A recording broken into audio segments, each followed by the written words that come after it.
Hello and welcome. Thank you for joining me for another card making tutorial. This is Angie.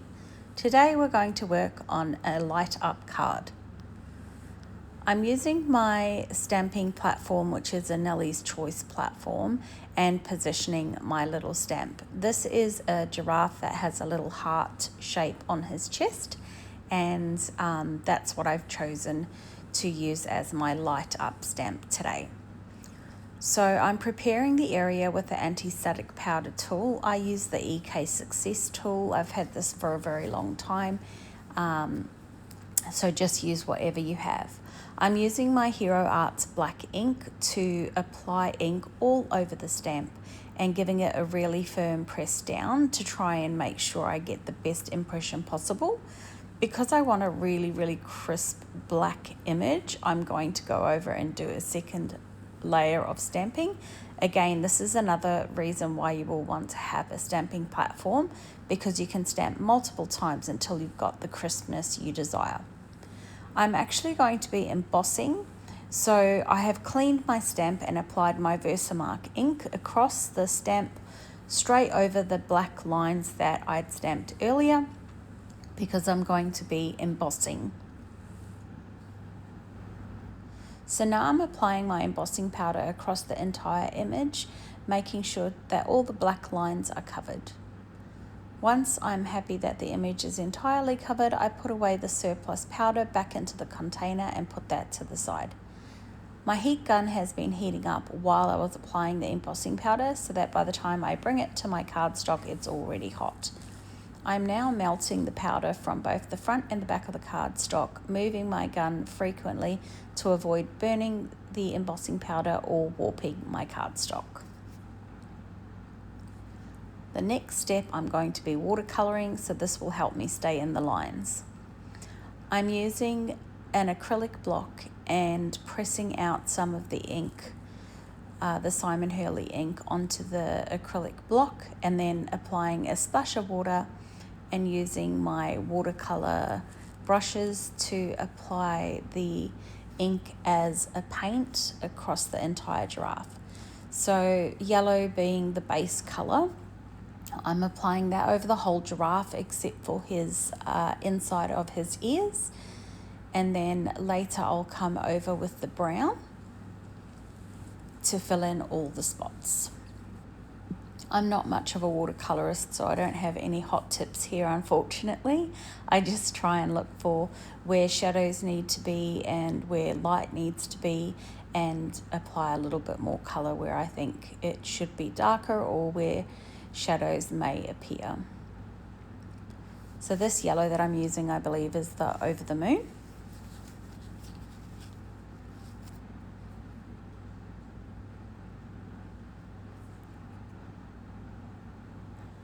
I'm now going in with my woof to colour in all the brown spots from the bottom to the top.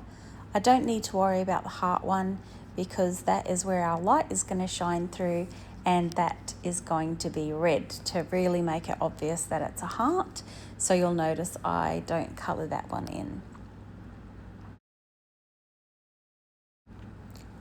So now I'm coming in with a little bit of piggyback to colour in both the inners of his ears, and they're very small pieces, so it colours in very quickly. And now I'm coming in with a little bit of clear sky to create a sort of background in the sky, because I'm assuming the giraffe's madly in love and he's got his head in the clouds, and that about sums up all the watercolouring we're going to be doing on this card today. While I have all my watercolouring bits out, I am going to colour the vellum. I'm going to be colouring that in red with Simon Hurley bee sting ink, and I've also cut a little piece of typing paper and I'm colouring that red as well, because sometimes I find when you've got the light coming through the vellum, it's very bright, or sometimes the light doesn't disperse across the whole area, and this is a fairly large heart that the light's going to be shining through, so I feel like that typing paper might just help deepen it and disperse the light a bit more. Now I'm back to my stamping platform, and I've chosen a sentiment that comes with the stamp set, and it says, "You hold a special spot in my heart." I'm going to be doing some partial stamping here. I'm going to do the entire sentiment except the word heart in black, and then I'm going to come back after cleaning the stamp off and stamp the word heart in red, so it sort of ties the red heart into the wording red heart.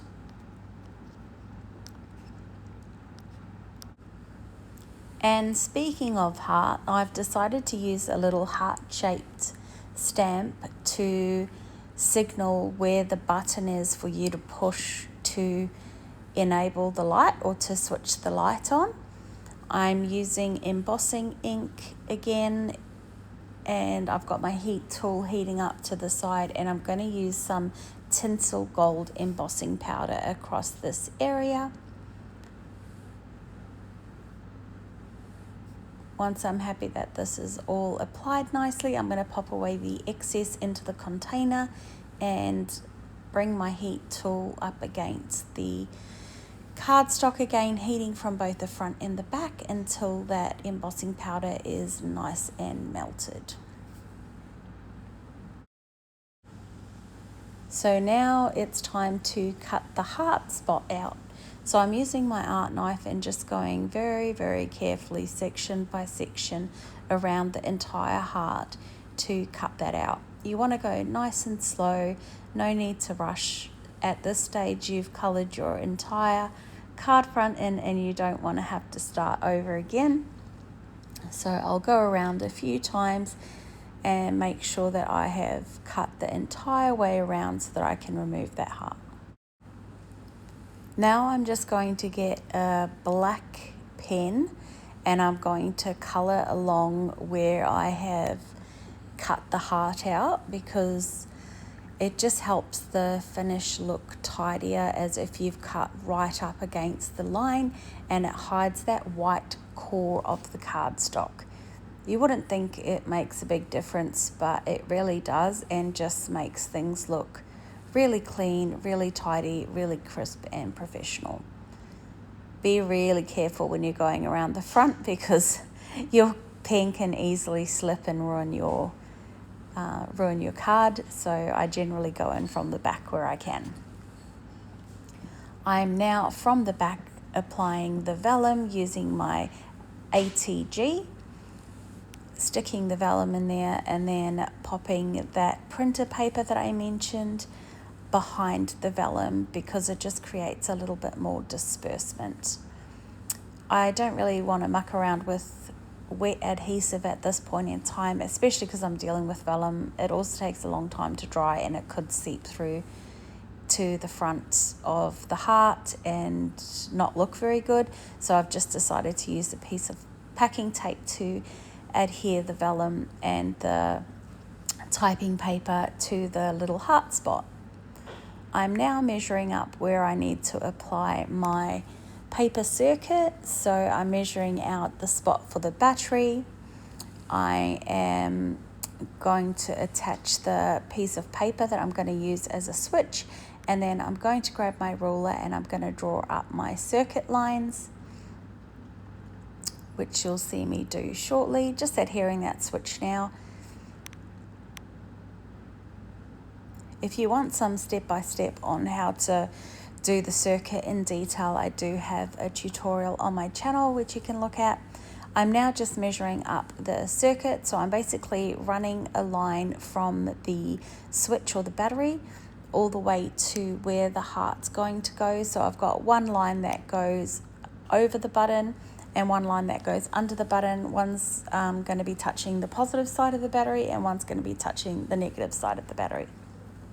Now that I've drawn the circuit, I'm grabbing my copper tape and I'm running that circuit along the lines so that it's connecting to both the positive and the negative side of the battery, as I mentioned, and that the positive and the negative parts that aren't connecting have enough space for the little SMD LED light to fit across to touch both those connection points.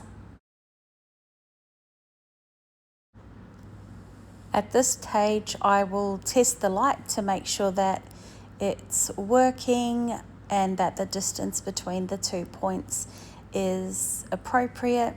Once I'm happy, I will then adhere the SMD LED in place with a large piece of packing tape. So I get this to stretch well across a large area of the cardstock and applying quite some pressure to ensure that the contact remains firm and that the light will work for a long time to come. I test at every stage to make sure that the light is working. So at this stage, I'm happy that the light and the switch is all working, and I'm going to grab some foam tape at this stage. Now, I will double layer the tape and then cut it quite thin, and this will become like a housing that will sit around the battery to, number one, stop it from popping out, and number two, it will keep the battery and the circuit sort of disconnected so that you need to apply pressure to engage that light. I'm also going to grab 2 pieces of craft foam. I've currently got 2 layers of foam tape, as I mentioned, around the battery housing, which means that that area is higher, or there's quite a bit of dimension there. So I'm grabbing those 2 layers of craft foam, and I've cut out the area where the light and the circuit are so that the card is one consistent layer across the front. I'm just adhering that with wet adhesive. I don't need to worry too much about sort of movement or anything like that. I don't really need to use up my dry adhesive for this. I'm just really wanting to make sure that I've got a really smooth surface there and that the card is sitting at one smooth layer once I've got the 2 layers of foam and the switch, and then when I apply my card front, it'll be really nice and smooth and all one layer. So I test the light quite a few times throughout the card making process because I want to make sure that it's working. I don't want to get to the end of my card making journey to find out that something's come apart or that the light's shifted or something like that, and then have to start all over again or start disassembling the card and cause some damage and destroy it.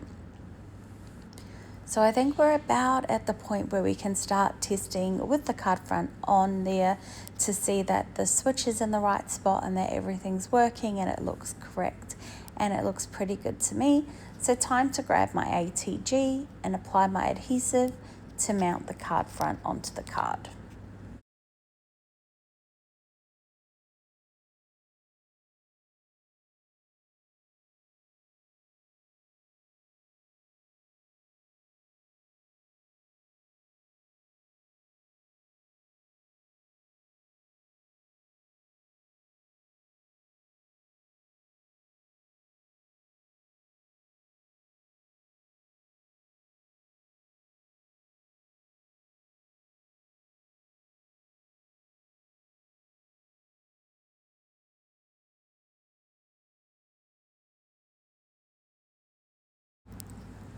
So now the finishing touches, I'm just grabbing that bee sting ink and grabbing my card base and swiping the ink straight along the edges, all 4 sides of the card, because that is going to be the background that you'll see poking out when I mount the card, and it will tie that consistent red from the heart through to the background. So you've got the red for the heart, the red for the word heart, and the red for the edge there. And then I mount the card front on, and we are pretty much done. So I'm just grabbing my EK Success powder tool and rubbing along where I have the button attached or adhered, just to make sure that there's no sort of sticky residue, or you know, when you pick something sticky up and you think, oh, what's that? You don't want the person opening the card to have something sticky on their fingers. So the powder tool is a great way to get rid of that slight stickiness. And our card is done. I've mounted it the right way. Yay for the win. And this is the card completed. And it turned out exactly as I expected. I'm so happy with this one. Thank you for joining me. I hope you give this one a go.